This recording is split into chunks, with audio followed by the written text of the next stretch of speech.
Okay, so we've got the fuel pressure gauge fitted on. Now what we've done is obviously the main fuel pipe.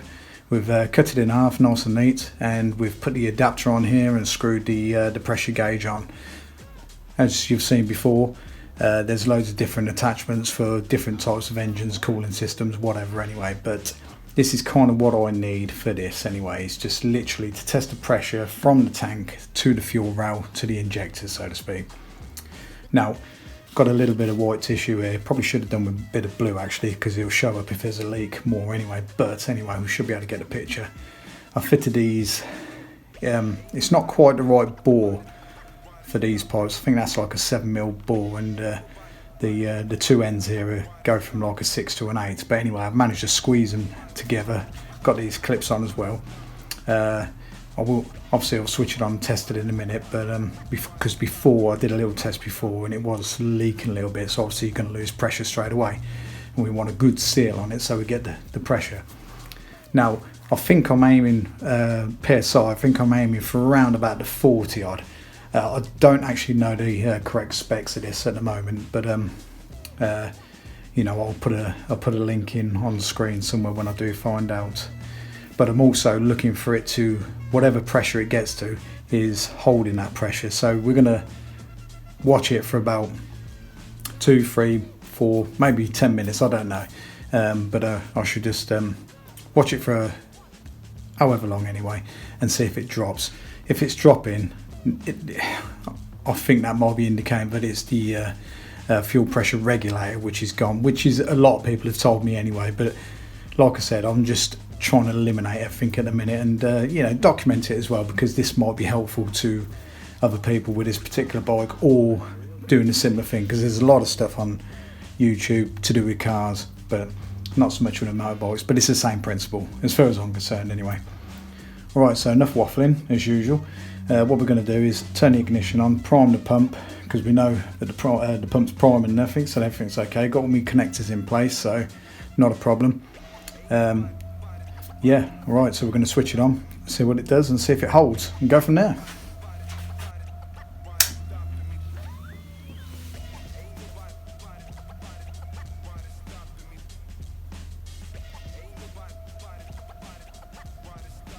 Okay, so straight away that's gone up, that went over 40, forcing the fuel pressure in there, and it's looking over the phone there. It does look like it's gradually creeping down. Okay, so we can see that it is dropped below the 30, which it was kind of holding at initially. So, and now this is probably what, 10-15 minutes later I've come back into this. Now I've read on other forums or on YouTube that if you did a longer test over about an hour, it probably, if there is a problem, it probably should drop about 10 psi. But if I left it an hour, I think that's what it's going to do. So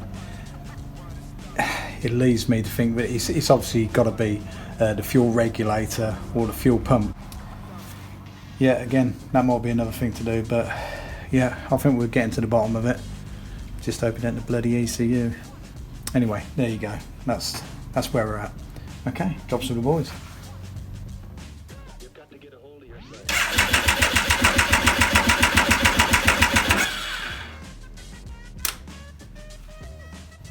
That was just a quick test, just to see if it was actually spitting any fuel out of the injectors, because you never know, do you? But then why would it really? We're gonna take this off now and see where we go from there. So you can see all the bolts we've got on here. These are all 8mm bolts, so we're just going to crack all these off. Obviously when you go to put this back on, they are torqued up, so there is a torque setting on this, and it does say on the specification sheets that do not over tighten. So I've just checked it out on the old laptop, and yeah, they're at 5 Newton meters being tightened to, which yeah, hopefully when I tighten them back up to that, that's going to be the right, you know, it's going to be okay, no drips. I have had this plate off before and resitted it back on, albeit by the looks of things didn't put it on as square as it was originally. But however, I did have it when I first had the initial problem. I took this plate off and emptied the tank of all the crud and everything anyway, so and just cleaned the rubber seal up on the inside and one thing and another. So yeah, just going to take this off and just double check everything in there, and we'll go from there. Right, let's crack on. 8mm. There we go. A roundabout. Not that I'm got a Newton meter gauge built into my forearm at all or anything like, but they're all got the same sort of resistance, which is always a good sign.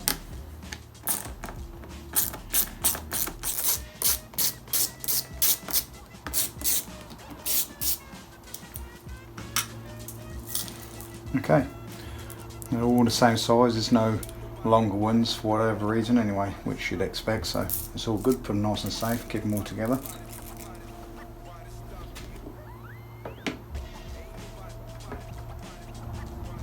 Okay, so there we go. Now that's obviously what we're replacing there, the fuel regulator. It's going to be a bit of spillage. I'm going to just put this aside at the minute anyway, then I'm just going to clean up all the fuel what's spilt over here, because although this is part of the tank what you don't see, but with these plastic tanks there's a chance that the fuel can bubble it up like it has done here, sort of thing. Anyway, enough waffle, let's get this down. Just be careful.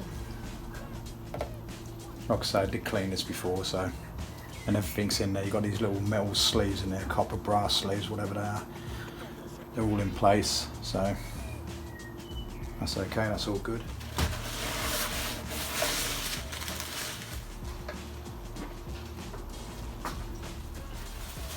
Put everything to one side for a bit, because obviously this is going to be a few days before I can do the next part anyway, but obviously I want to take the fuel pressure regulator off, and like I say, I'm going to give it a bit of a clean first, the regulator. Some chap who on one of the forums or one of the Facebook groups said that he'd gently cleaned it. You've got to be careful because there's like a rubber diaphragm in it.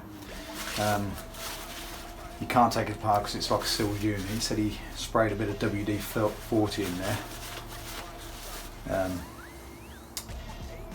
and just sort of blew it through a bit, you know, got like an air line, but you've got to be, from what I can gather, you've got to be a bit careful on that anyway. So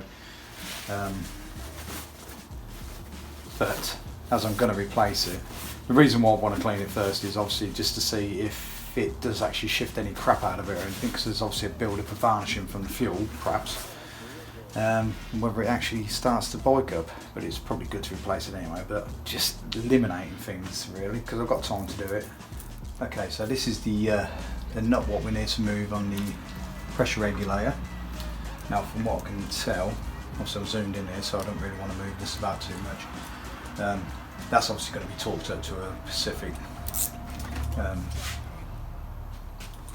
Newton meters torque setting, should I say. Excuse me, fuel. It's getting me throat out again there. Right, so that's the nut there. You can probably, well, hopefully be able to see it anyway. That is, what's this? That's a 7mm, that is. So that's obviously, that wasn't that loose, I've just cracked it off a minute ago. So from what I can gather, just unscrew that. Jesus, that fuel is getting in my throat. Oh, but bloody COVID. Bloody hell. No, let's not lose that. Let's put it just down there a minute, nice and safe. And there we go. As easy as that. Just want to get that because fuel, electrics.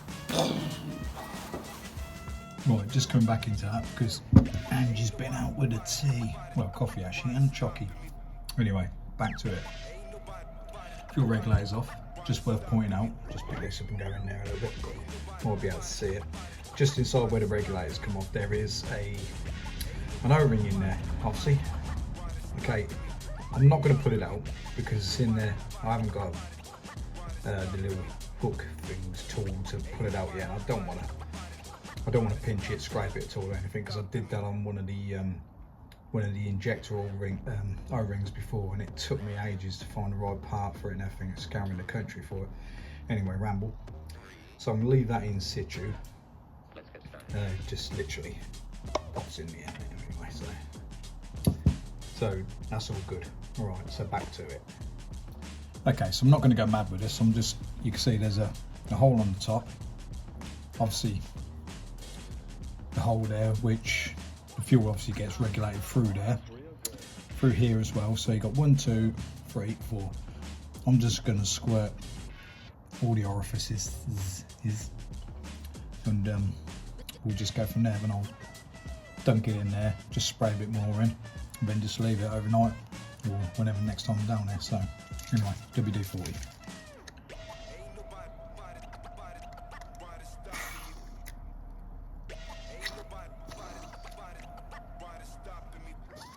Just let it soak. So it's all pretty straightforward. Let it soak. Pop it back in small, just being careful that O-ring, put the bolt back in. Okay, so just bringing this back in with the torque settings, just in case you're interested and want to do it properly or whatever. Okay, so 7 nuts, obviously 2 bolts, whatever, to go back onto the tank. They are 5 Newton meters of torque, if that's what you're working in. Don't know what it is, fucking foot pound or whatever, pardon my French. Okay, so obviously there's a couple of other bits on here as well. Didn't find the torque setting for the fuel regulator. God, spit it out. Anyway, so the other bolts, the fuel pump, that's 6 Newton meters, and the little bracket here, clamp, that's 4 Newton meters for the fuel filter. Okay, so just a bit of information for you. Best do it properly, especially with these ones anyway, because that's where you're going to get major leakage if you don't get that. If you over tighten it, you can bugger it up or whatever. Anyway, so 5, 6, 4, don't know. We'll look into that. If I cut back into it, I found it. If not, just do it tight, but not too tight. Peace out. Right, so okay, got it connected all back up, the O-rings in place, all plugged in. Now, one thing I'm happy about, obviously you can just see there in the middle of the screen, the fuel rail and the fuel line is connected properly. When I turn it on, it primes, no fizzing, so obviously everything's doing its job there. Just interestingly, I see somewhere on YouTube, like, you know, obviously rubber against metal, there's obviously can be a bit of resistance. I'm referring to the O-ring when you're putting it on or plugging it into the rail, and that's where I nicked it, forcing it one thing and another. So I put a little bit of red grease just around the O-ring, not so that it would get forced into the injectors at all or anything, but just carefully just lubed it up basically, and it just slipped in, which I should have in the first place. Fuel lines all connected, all the wires are connected. You might see there in the middle of the screen, same as this, but just there basically. Fat fingers pointing out.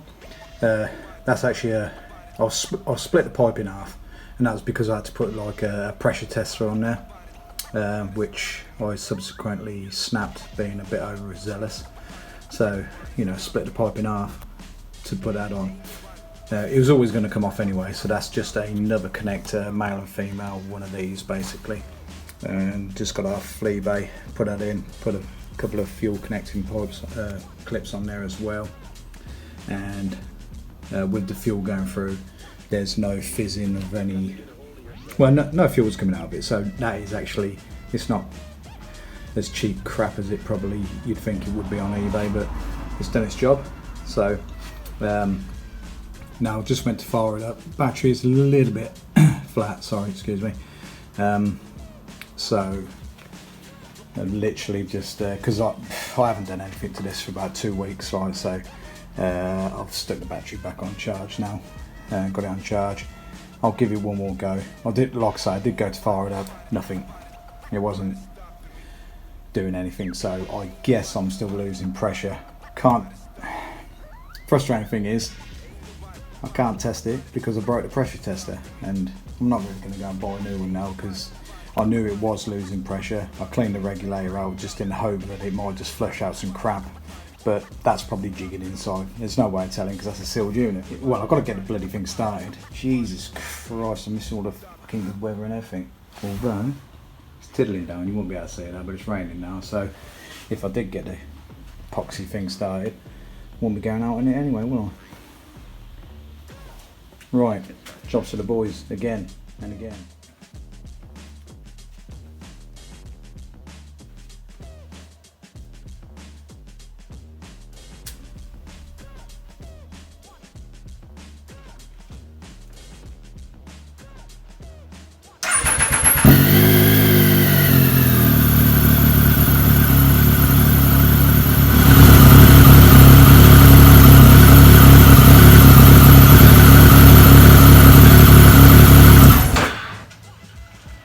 You have no idea how that makes me feel. That is music to my ears. Thank God, it's been months. It fires up, I know what the problem is now. Do I replace the fuel pressure regulator for a new one, or will that problem be okay now because I've cleaned it out? Now, I will say big shout out to somebody on one of the Facebook groups who was adamant, and when I put the question out there, that he said it's your fuel pressure regulator. He said clean it, it'll work fine. He's had it happen on 2 bikes. So it's not like you can open it up and see where the problem is at all. He said he squirted WD-40 in it, which is kind of solvent based, so it's going to break down. Technically, it will break down anything what's in there anyway. So that's what it must have done really, and I've alluded to this in previous videos anyway, and I gently just blew it back out, so to speak, and just repeated the process and let it settle overnight and do it again, so to speak. Just let the solvent in the WD-40 actually work and clean and break it up. Yeah, great stuff. Anyway, that's it. It starts. Love it. Just so good to hear it again.